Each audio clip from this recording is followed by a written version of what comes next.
There's an allusion there to something going on in the Old Testament. It becomes even clearer when he says, you will see the angels ascending and descending on the Son of Man. It's the patriarch Jacob. Jacob, on the other hand, the first Israelite, right, because he was named Israel, has all deceit. Here's Nathaniel, in whom there's no deceit. Jacob, his name actually means deceiver. When he was born, he was grasping his twin brother's heel. And the name Jacob figuratively, literally means he grasps the heel, but figuratively it means deceiver. Well, Jacob experienced a transformation. It happened one night when he was spending the night. He was kind of fleeing. He was homeless at the time. He was spending the night out in the desert, and he picked a pillow, a rock for a pillow, and he lay down, and he had a weird dream. In the dream, he saw a ladder, and on that ladder he saw angels ascending and descending. Jacob experienced a kind of transformation that night. Today, Jesus is calling Nathanael to a similar transformation. And he tells him, you will see the heavens opened and the angels ascending and descending upon the Son of Man. Now that order Jesus gives, ascending and descending, not only is it an allusion to that Jacob story, it's also an important order. It's as if to say, he's telling Nathanael, the angels are already here with me doing my bidding. When they need to, they ascend the ladder and come back straight away so that they can continue to minister to humanity, to do more of Jesus' bidding. And in Jacob's dream, likewise, yes, I've already mentioned it. They were ascending, they were descending. In Jacob's dream, suddenly as he was noticing this, suddenly there beside him stood the great I Am, the one whom Jacob and no one else of his descendants would even call by name, standing right there beside him. This is the actual incarnated presence of God in the Old Testament. We like to give things like this a fancy word, so we call them Christophanies, actual appearances of the second person of the Trinity in the Old Testament. And when Jacob awoke from this dream, amazed, beginning his transformation, he desired to give this spirit he had seen in his dream flesh. He'd seen God in his dream, the incarnated God, and he wanted to give somehow flesh to the spirit. So he took the stone that he was lying on as his pillow. He set it upright. He poured oil on it. And he named the stone Bethel. The Lord is in this place.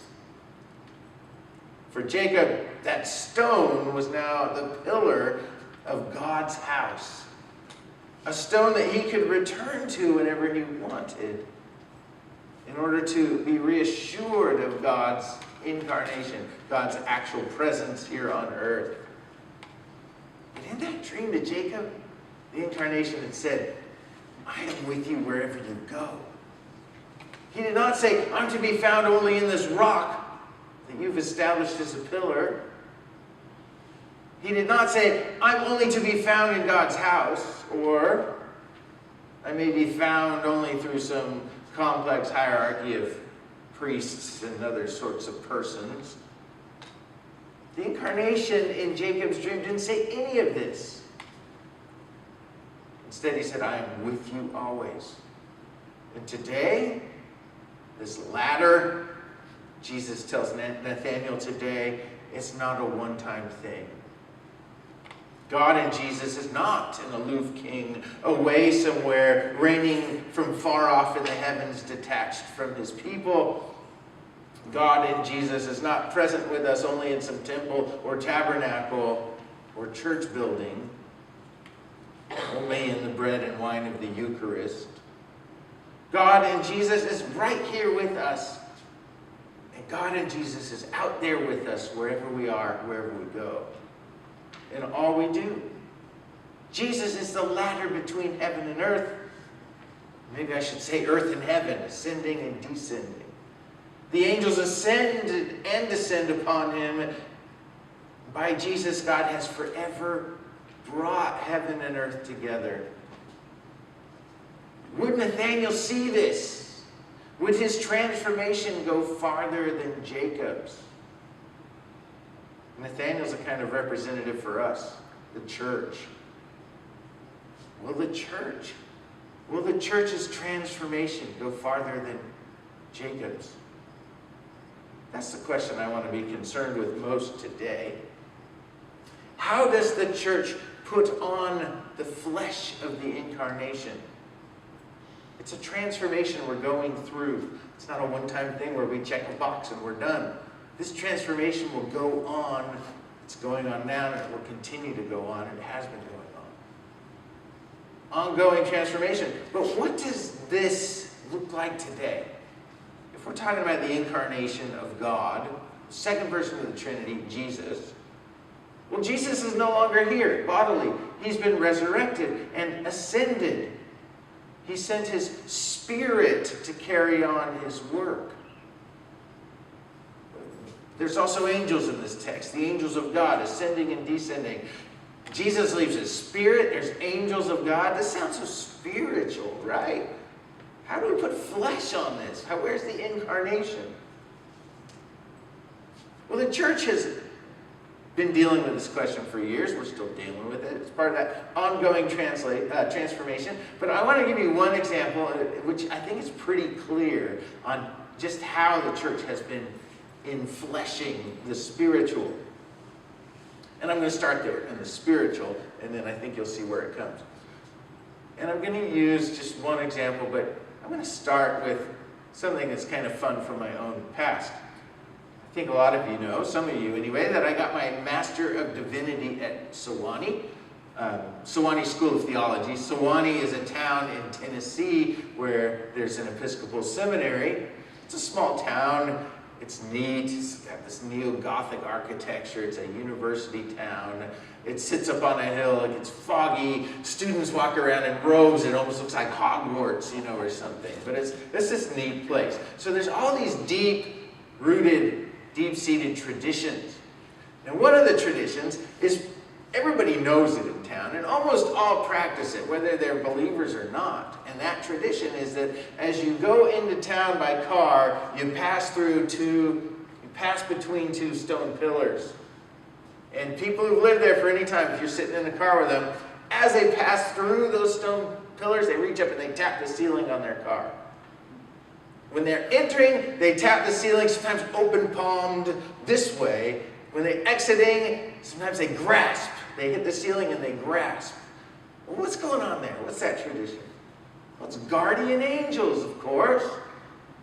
Sewanee is such a beautiful, blissful, heavenly place that the story goes, there's a high concentration of angels that like to hang out there. It's kind of an angel vortex, right? So you have all these angels that hang out there, far more angels than our people. And so every person who's walking around and living in Sewanee doesn't have to worry. There's a high concentration of angels watching over us, right? But as you leave the mountain, that sacred, blissful space, the world's not the same. It's fearsome. There aren't enough angels to go around. So you want to grab your angel, which is why you grasp when you're leaving town. You want to grab your angel. When you're going into town, you let your angel go to be with all the other angels, and you know you're going to be protected, and you walk around in bliss. When you come out, you grasp so that you make sure you have one. I might even forget this tradition. It might be a couple of years since we've been there, but the kids, we drive through those gates and the kids are hitting the ceiling. I mean, it's a funny tradition. We remember it. It's playful. Does each of us really have a guardian angel? I don't know. The Bible doesn't really talk about that too much. Who am I to say? But there are angels in the Bible, and we do see them.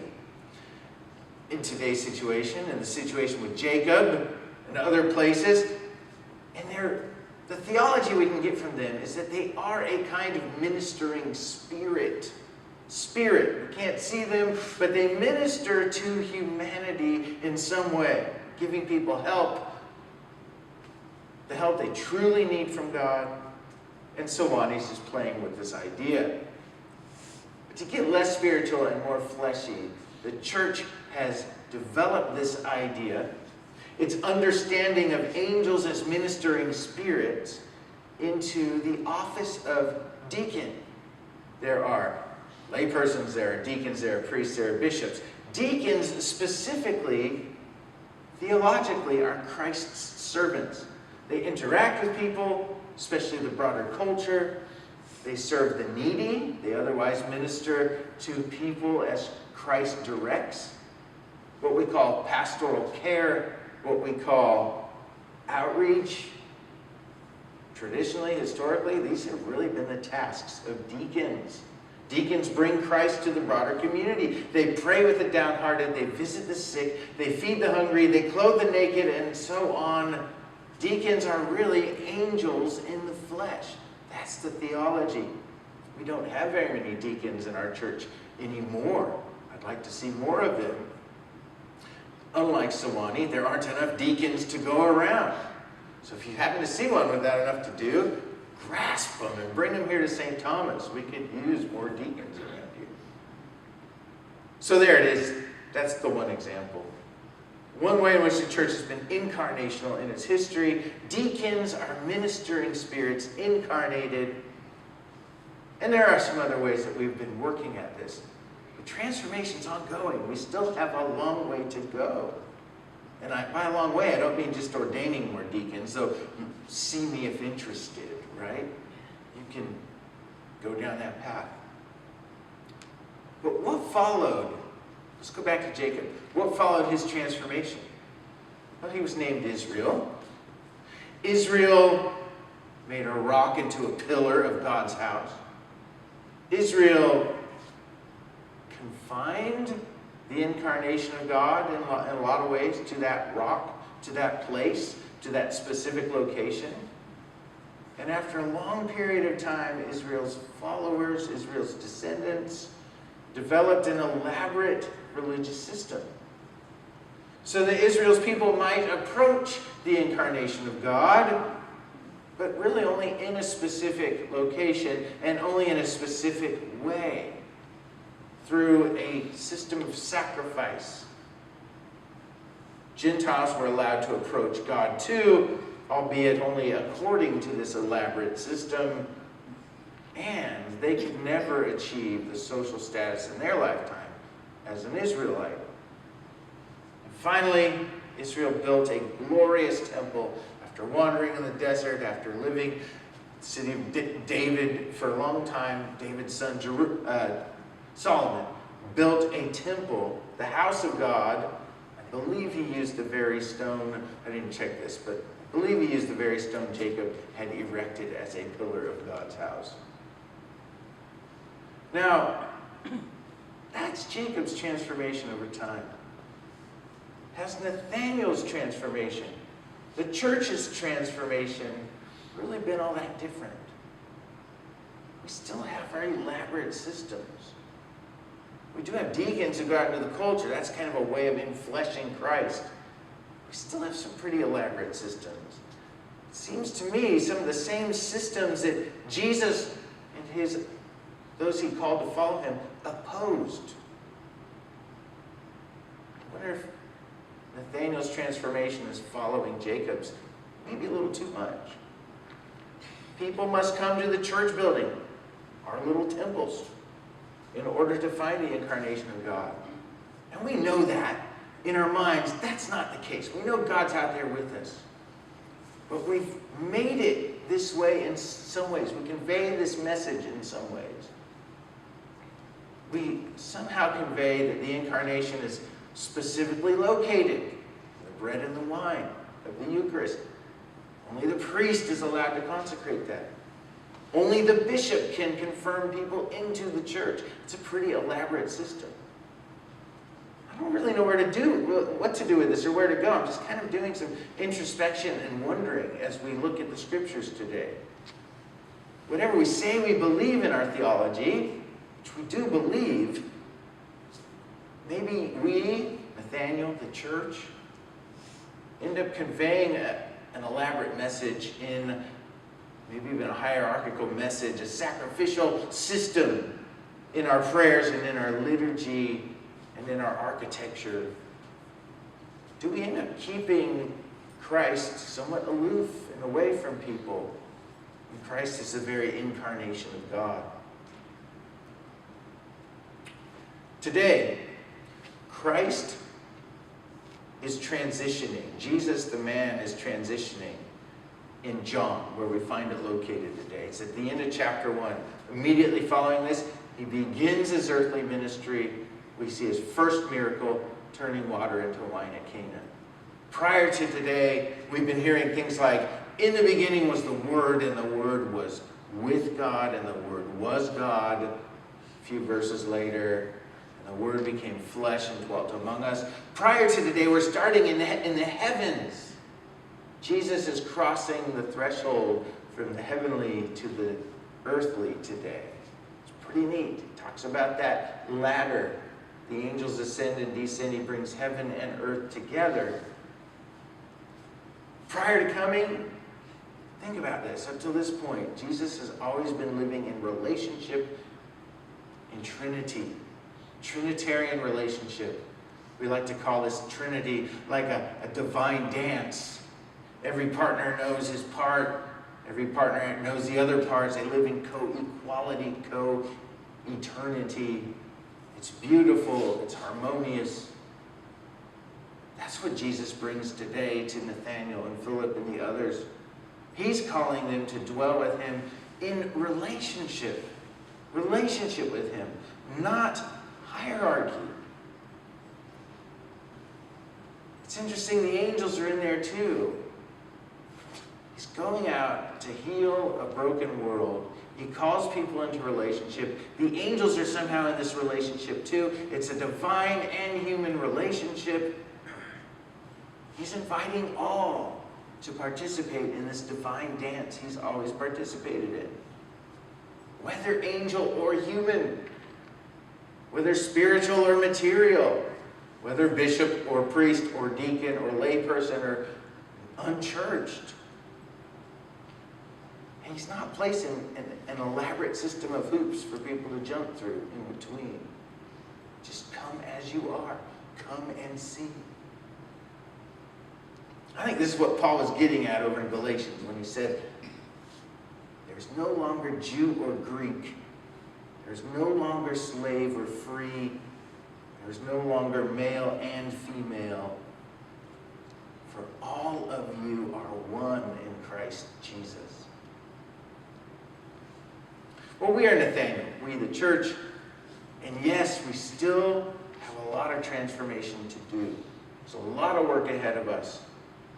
This transformation starts right here with us at St. Thomas. It's the work that I'm about.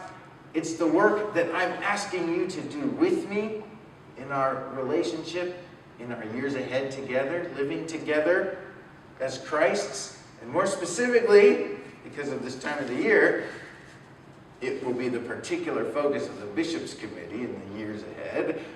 See me if interested.